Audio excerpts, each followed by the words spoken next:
다 같이 묵도하심으로 수요예배 하나님 앞에 드리도록 하겠습니다.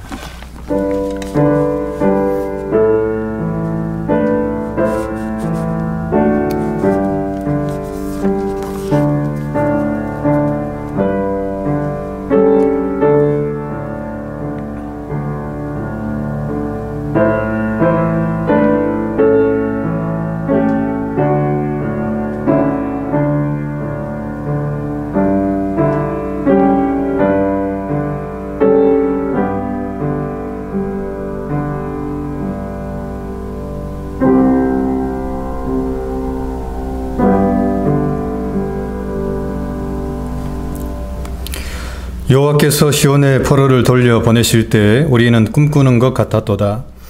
그때 우리 입에는 웃음이 가득하고 우리 혀에는 찬양이 차섰도다.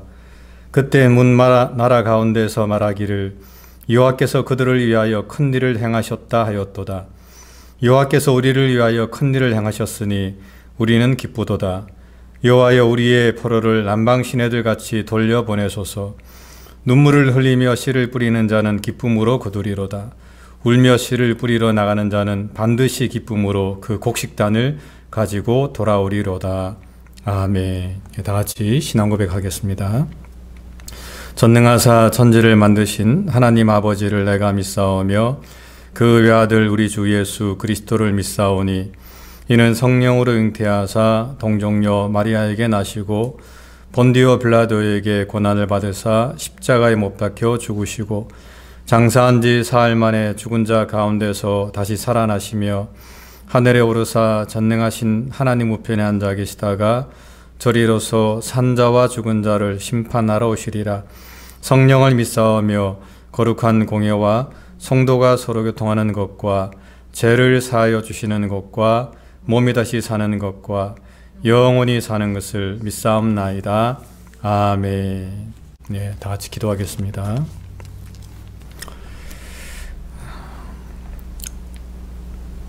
살아계신 하나님 아버지, 오늘도 저희를 이 예배의 자리로 불러주심을 감사합니다.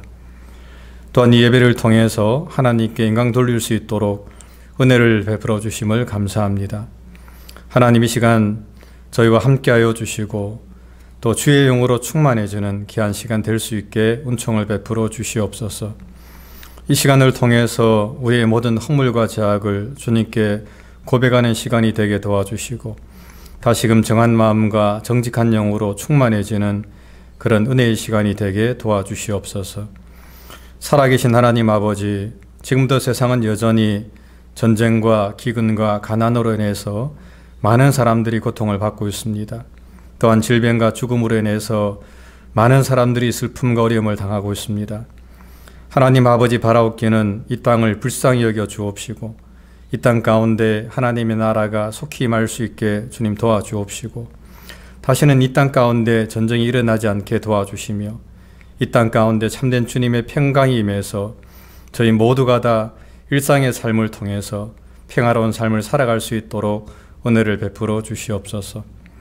하나님, 또한 저희 은혜와 진리교회가 지금 담임 사역자를 청빙하는 가운데 있습니다. 하나님 바라옵기는 저희 교회에 가장 합당한 사역자를 주님 보내주시옵고 그 사역자와 함께 우리 온 성도들이 마음을 모아서 이 몸된 교회를 잘 세워나갈 수 있도록 은총을 베풀어 주시옵소서. 또한 한국행을 준비하는 우리 김태희 목사님 가운데 함께해 주셔서 부족함이 없도록 하나님 채워주시옵소서. 하나님 아버지, 성도들의 가정을 지켜주시옵고 저들의 직장과 사업장 가운데 함께하여 주시며 저들의 영혼이 잘됨 같이 범사가 잘되는 그런 축복을 우리 온 성도들에게 허락하여 주시옵소서.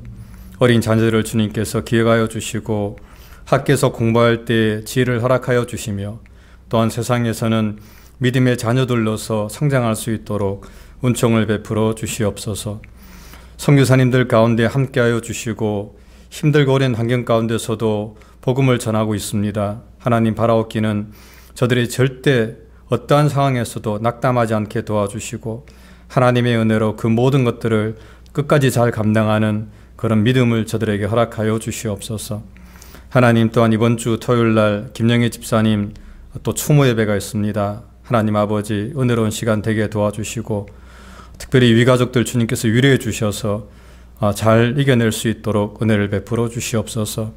이 시간 하나님 말씀을 함께 상고합니다. 주님, 은혜로운 시간 되게 하시고 이 말씀을 통해서 다시 한 번 더 하나님의 뜻을 발견하고 또 하나님을 다시 한 번 더 상고하는, 하나님 말씀을 상고하는 귀한 시간 되게 은총을 나리워 주시옵소서.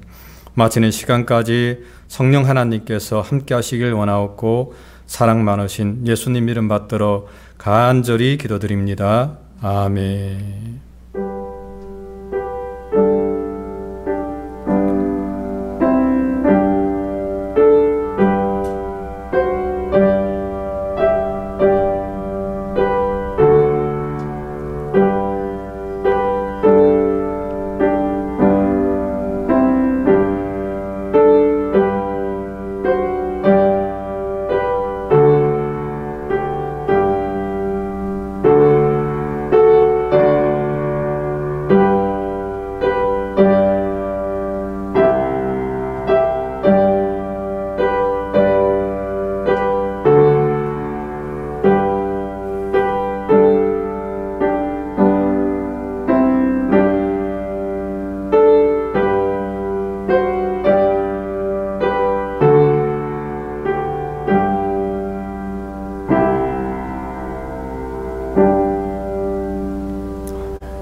네, 말씀은 레위기서 5장 1절로 13절까지 말씀입니다. 레위기서 5장 1절로 13절 말씀 제가 봉독하도록 하겠습니다. 만일 누구든지 저주하는 소리를 듣고서도 증인이 되어 그가 본 것이나 알고 있는 것을 알리지 아니하면 그는 자기의 죄를 져야 할 것이요 그 허물이 그에게로 돌아갈 것이며, 만일 누구든지 부정한 것들 곧 부정한 들짐승의 사체나 부정한 가축의 사체나 부정한 곤충의 사체를 만졌으면 부지중이라고 할지라도 그 몸이 더러워져서 허물이 있을 것이요, 만일 부지 중에 어떤 사람의 부정에 닿았는데 그 사람의 부정이 어떠한 부정이든지 그것을 깨달았을 때에는 허물이 있을 것이요, 만일 누구든지 입술로 맹세하여 악한 일이든지 선한 일이든지 하리라고 함부로 말하면 그 사람이 함부로 말하여 맹세한 것이 무엇이든지 그가 깨닫지 못하다가 그것을 깨닫게 되었을 때에는 그 중 하나에 그에게 허물이 있을 것이니, 이 중 하나에 허물이 있을 때에는 아무 일에 잘못하였느라 잡아가고 그 잘못으로 말미암아 여호와께 속죄제를 드리되 양떼 암컷 어린 양이나 염소를 끌어다가 속죄제를 드릴 것이요 제사장은 그의 허물을 위하여 속죄할지니라. 만일 그의 힘이 어린 양을 바치는데 미치지 못하면 그가 지은 죄를 속죄하기 위하여 산 비둘기 2마리나 집 비둘기 새끼 2마리를 여호와께 가져가되 하나는 속죄 제물을 삼고 하나는 번제물을 삼아 제사장에게로 가져갈 것이요 제사장은 그 속죄 제물을 먼저 드리되 그 머리를 목에서 비틀어 끊고 몸은 아주 쪼개지 말며 그 속죄 제물의 피를 제단 곁에 뿌리고 그 남은 피는 제단 밑에 흘릴지니 이는 속죄제요. 그 다음 것은 규례대로 번제를 드릴지니 제사장이 그의 잘못을 위하여 속죄한즉 그가 사함을 받으리라. 만일 그의 손이 산비둘기 2마리나 집 비둘기 2마리에도 미치지 못하면 그의 범죄로 말미암아 고운 가루 10분의 1 에바를 예물로 가져다가 속죄 제물로 드리되 이는 속죄제인즉 그 위에 기름을 붓지 말며 유황을 넣지 말고 그것을 제사장에게로 가져갈 것이요 제사장은 그것을 기념물로 한 움큼을 가져다가 제단이 여호와의 화제물 위에서 불사를 지니 이는 속죄제라. 제사장이 그가 이 중에서 하나를 범하여 얻은 허물을 위하여 속죄한즉 그가 사함을 받으리라. 그 나머지는 소제물같이 제사장에게 돌릴지니라. 아멘. 이 본문을 가지고 몰라서 지은 죄라도라는 제목으로 함께 하나님 말씀을 좀 생각해보는 그런 시간 갖도록 하겠습니다. 하나님의 백성이 된 성도는 그 무엇보다도 거룩한 삶을 살아야만 합니다. 하나님께서는 내가 거룩하니 너희도 거룩할지어다 라고 이렇게 말씀을 하셨습니다. 사실 이 거룩한 삶이라고 하는 것은 성도의 가장 기본적인 어떤 의무라고 이야기할 수가 있습니다. 여러분, 만약에 성도들이 거룩하지 않다면 어떻게 될까요? 사실 그 사람은 성도로서의 자격을 이미 잃어버렸다고 우리가 이야기할 수가 있습니다. 사도 바울은 디모데후서 2장 21절에서 이렇게 말을 하고 있습니다. 그러므로 누구든지 이런 것에서 자기를 깨끗하게 하면 귀히 쓰는 그릇이 되어 거룩하고 주인의 쓰심에 합당하며 모든 선한 일에 준비함이 되리라 라고 말씀을 하고 있습니다. 여러분, 이 말이 무슨 말입니까? 하나님께서는 깨끗한 그릇을 쓰시는 분이다 라고 하는 그런 뜻입니다. 집에는 많은 그릇들이 있습니다. 금그릇도 있고 은그릇도 있고 또 나무 그릇도 있고 또 질그릇도 있습니다. 하지만은 그 수많은 그릇들 중에 하나님께서 쓰시는 그릇은 바로 깨끗한 그릇이다 라고 사도 바울은 말씀을 하고 있습니다.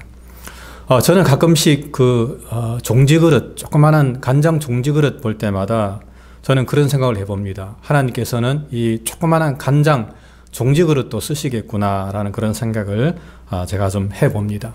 저처럼 작고 부족한 종도 하나님께서 쓰시는구나라는 생각을 제가 좀 해봅니다.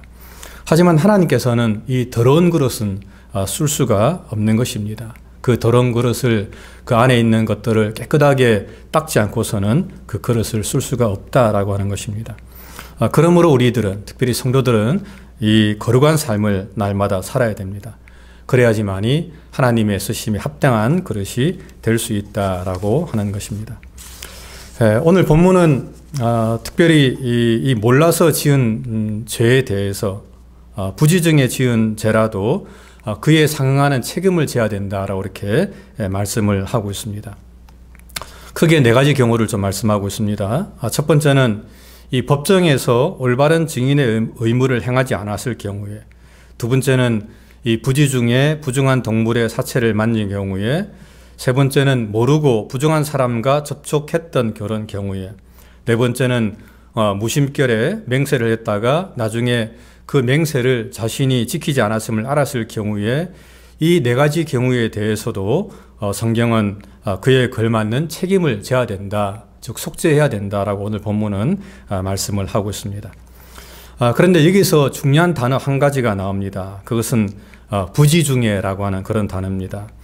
오늘 본문에서는 또 모르고라고 단어도 쓰고 있고 또 무심결에라고 하는 단어도 쓰고 있는데, 하여튼 잘 몰랐다 할지라도 죄를 지었으면 그 죄에 대해서 속죄를 해야 된다라고 이렇게 이야기를 하고 있는 것입니다. 우리는 고범죄에 대해서는 무관용의 원칙을 좀 적용합니다. 그러니까 알고 지었기 때문에 거기에 대해서는 당연히 형벌을 받아야 된다라고 생각을 하는데, 모르고 지은 죄에 대해서는 조금 관대한 마음을 우리가 갖고 있습니다. 몰라서 그랬다, 또 알고 한 것이 아니다, 또 실수였다라고 이렇게 이야기하면 많은 사람들은 어느 정도 정상 참작을 하면서 그렇게 이해를 하는 것을 볼 수가 있습니다. 예를 들면은 교통사고로 사람을 죽였다 할지라도 그것이 고의가 아니라면은 정상 참작을 해서 그렇게 형을 집행하는 것을 우리가 볼 수가 있다라고 하는 것입니다. 하지만은 그럼에도 불구하고 몰라서 그랬다라고 이야기함에도 불구하고 그 모든 것들을 다 덮어줄 수는 없다라고 하는 것입니다. 잘못을 했으면은 그 잘못을 한 것에 대한 분명한 대가와 책임을 져야만 한다라고 하는 것입니다.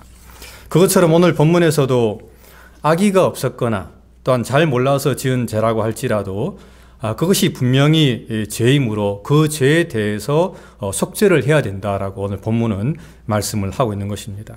즉 몰라서 지은 죄에 대해서도 정상 참작을 할 수는 있지만, 하지만 그 죄에 대한 책임까지는 피할 수가 없다라고 오늘 본문은 우리에게 분명하게 말씀을 하고 있습니다. 그래서 오늘 본문 5절과 6절에서는 이렇게 이야기합니다. 이 중 하나에 허물이 있을 때에는 아무 일에 잘못하였느라 자복하고 그 잘못으로 말미암아 여호와께 속죄의 제를 드려라라고 이렇게 말씀을 하고 있습니다. 우리는 가끔씩 기도할 때에 부지중에 지은 죄를 좀 용서해 달라고 그렇게 기도할 때가 있습니다. 무슨 죄를 지었는지는 잘 모르지만은 혹시라도 부지중에 지은 죄가 있다면 하나님 우리의 모든 죄를 용서해 주십시오라고 이렇게 기도할 때가 있습니다. 그리고 그 기도를 들으면서 우리 모두가 다 아멘 할 때가 있습니다. 그런데 이런 기도는 우리만 드리는 것이 아닙니다. 성경에 보게 되면 의인이었던 욥도 그런 기도를 드렸습니다. 욥기 1장에 보게 되면 욥은 자신의 자녀들이 함께 모여서 생일 잔치를 끝내고 난 다음에 혹시라도 이 자녀들이 마음으로라도 하나님께 범죄했을까 봐 두려워서 이 욥은 그 자녀들의 명수대로, 즉 숫자대로죠. 그 숫자대로 범죄를 드렸다라고 성경은 말씀을 하고 있습니다. 그렇습니다. 성경은 몰라서 지은 죄라 할지라도 속죄해야 된다라고 이렇게 말씀을 하고 있습니다. 여러분, 그렇다면 이 속죄할 때 가장 중요한 것이 무엇입니까? 그것은 바로 이 공적인 자백이라고 오늘 본문은 말씀을 하고 있습니다. 오늘 우리가 이 성경을 좀 잘못 읽으면은 이 속죄제를 드리는 것이 가장 중요한 것처럼 우리는 이 본문을 읽을 수가 있습니다. 물론 오늘 본문에서 이 속죄제를 드리는 것이 굉장히 중요하게 말씀을 하고 있습니다. 하지만은 그것보다도 더 중요한 것은 속죄제를 드리는 것보다 더 중요한 것은 이 공적인 자백이라고 오늘 본문은 말씀을 하고 있습니다. 5절에 보게 되면 이렇게 말씀을 하고 있습니다. 이 중 하나의 허물이 있을 때에는 아무 일에 잘못하였나라 자복하고 라고 이렇게 말씀을 하고 있습니다. 우리는 가끔 우리가 좀 잘못했을 때에 하나님께 어떤 예물을 드리고 또 어떤 물건을 바치면은 하나님께서 우리의 모든 죄를 사하여 주실 것이다 라고 좀 생각할 때가 있습니다. 마치 이방인들이 그 제물을 받고 사람들의 잘못을 좀 용서해 주시는 것처럼 하나님께서도 이 제물을 통해서 우리의 죄를 용서해 주시는 분이라고 하는 것을 우리가 좀 이렇게 생각을 할 때가 있습니다. 하지만 여러분, 하나님은 결코 그런 분이 아닙니다. 하나님께서는 우리에게 어떤 제물을 받고 또 우리에게 어떤 무언가를 받아서 우리의 죄를 용서해 주시고 우리의 죄를 사해 주시는 그런 분이 아니다라고 하는 것입니다. 여러분, 하나님께서 우리를 용서하시는 그런 유일한 이유는 그것은 바로 우리가 이 죄에 대해서 자백하고 그 죄에 대해서 통회하며 하나님께 회개할 때에 하나님께서는 우리의 죄를 용서해 주신다라고 성경은 말씀을 하고 있습니다. 요한 사도는 이렇게 말을 하고 있습니다. 만일 우리가 우리 죄를 자백하면 그는 미쁘시고 의로우사 우리 죄를 사하시며 우리를 모든 불의에서 깨끗하게 하실 것이요 라고 이렇게 말씀을 하고 있습니다. 성경은 오직 우리의 자백을 통해서 우리의 또 회개를 통해서만이 우리의 죄가 사함을 받는다라고 이렇게 말씀을 하고 있는 것입니다. 성경에 나오는 인물들 중에 이 공적인 자백을 한 대표적인 인물이 바로 다윗입니다. 다윗은 이 바세바의 사건으로 인해서 이 나단 선지자에게 심하게 책망을 받습니다. 네가 범죄자고 네가 간음자고 네가 살인자다라고 이렇게 나단 선지자로부터 책망을 받게 됩니다.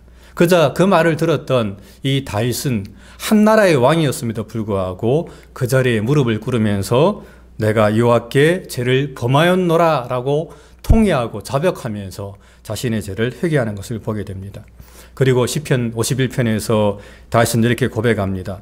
하나님께서 구하시는 제사는 상한 심령이라. 하나님이여 상하고 통회하는 마음을 주께서 멸치치 아니하시나이다 라고 이렇게 고백하는 것을 좀 볼 수가 있습니다. 다윗은 사실 이렇게 또 이야기합니다.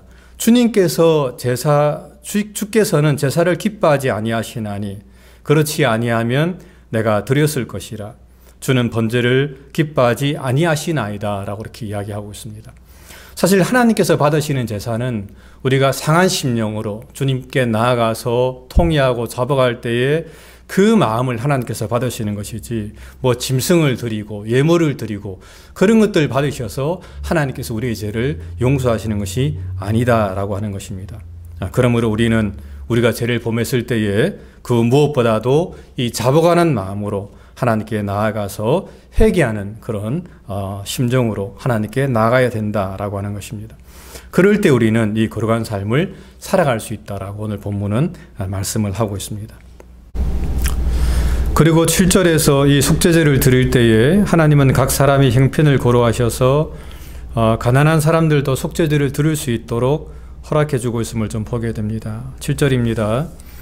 만일 그의 힘이 어린 양을 바치는 데 미치지 못하면 그가 지은 죄를 속죄하기 위하여 산비둘기 2마리나 집비둘기 새끼 2마리를 유압기로 가져가되 하나는 속죄 제물을 삼고 하나는 번제물을 삼아라, 이렇게 말씀을 하고 있습니다. 즉 그 사람이 너무 가난해서 어린 양을 잡아서 바치지 못할 경우에는 산비둘기 2마리나 집비둘기 2마리를 잡아서 속죄할 수 있도록 하나님은 허락해 주고 있음을 좀 보게 됩니다. 그리고 그것마저도 바칠 여유가 없는 극빈자들에게는 하나님은 이 곡물을 가지고 그것을 태워서 이 소제를 통해서 속죄할 수 있도록 허락해 주셨다라고 오늘 보면 11절은 말씀을 하고 있습니다. 여러분, 하나님은 참 공평하신 하나님이십니다. 하나님은 사람을 차별하시는 분이 아닙니다. 하나님이 부자와 가난한 자를 동일하게 대우하시는 분이십니다. 도리어 성경은 하나님은 이 고아와 가부의 아버지다라고 이렇게 말씀을 하고 있는 것입니다. 그러므로 사실 우리들도 이 외모를 보고 사람을 차별해서는 결코 안 됩니다. 특별히 교회는 더욱더 그렇게 해서는 안 되겠지요.